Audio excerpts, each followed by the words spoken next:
नमस्ते नमस्ते साथीहरू। हजुरहरू सबैजना आरामै होइसिन्छ होला, हामी पनि आरामै छौँ। हजुर आज चाहिँ मैले अचानक भिडियो बनाएको छु फेरि सेलरोटीको है साथीहरू। मेरो बिरालोको सुरु भयो। यो सेलरोटी चाहिँ मेरो आमाले पठाउनु भएको माइती घरको चामलको सेलरोटी हो है साथीहरू। यो चाहिँ फापरको पिठोको, यो पनि प्योर अर्ग्यानिक गाउँबाटै हो होइन। अनि अचानक आज चाहिँ मैले किन भिडियो बनाएको भने अस्ति मन्डे चाहिँ मेरो स्विच एमएससीबाट मेरो स्विच म्यामहरू चाहिँ लन्चको लागि मन्डे मर्निङ आउनुभएको थियो मेरोमा है। अनि त्यसपछि उहाँहरूले चाहिँ मलाई ल्याइदिनु भएको रहेछ यो गिफ्ट है। यो चाहिँ हेर्नुहोस् न, उहाँको 4 वर्षको बेबी छ, 4-5 वर्ष हुन लाग्यो। अनि त्यो बेबीले चाहिँ मेरो छोरीको लागि र मेरो लागि भनेर यो चियाको कप है उसले चुज गरेको अरे के साथीहरू, 4 वर्षको बेबीले है। अनि मलाई खुसी लाग्यो के, अन्त त्यही भएको भएर मैले चाहिँ भिडियो बनाएको।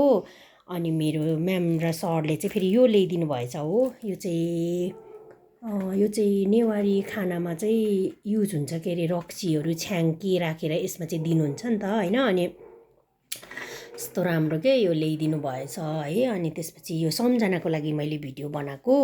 अनि भोलि बिहान चाहिँ हाम्रो फेरि भेटेर ब्रेकफास्ट गर्ने प्रोग्राम छ नि त, ब्रेकफास्ट खाने प्रोग्राम छ। अनि उहाँहरूलाई नेपाली खाना एकदमै मनपर्छ, उहाँहरू भेजिटेरियन हो, त्यही भएर मैले उहाँहरूको लागि स्पेसली सेलरोटी बनाएको यो है।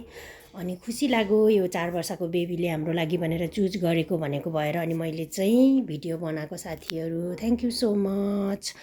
अब उहाँहरू चाहिँ छुट्टीमा स्विजरल्यान्ड जाँदै हुनुहुन्छ नि त, उहाँहरू चाहिँ स्विच एमएससीबाटै हुनुहुन्छ अनि स्विजरल्यान्डकै हुनुहुन्छ। उहाँहरू चाहिँ अब छुट्टीमा जाँदै हुनुहुन्छ 1 महिनाको लागि, त्यसपछि मात्रै हामी भेट्छौँ। अनि त्यसकै लागि चाहिँ मैले सेलरोटी बनाएको फेरि। हजुरहरू सबैजनालाई नमस्ते सेवारो, थ्याङ्क यू सो मच।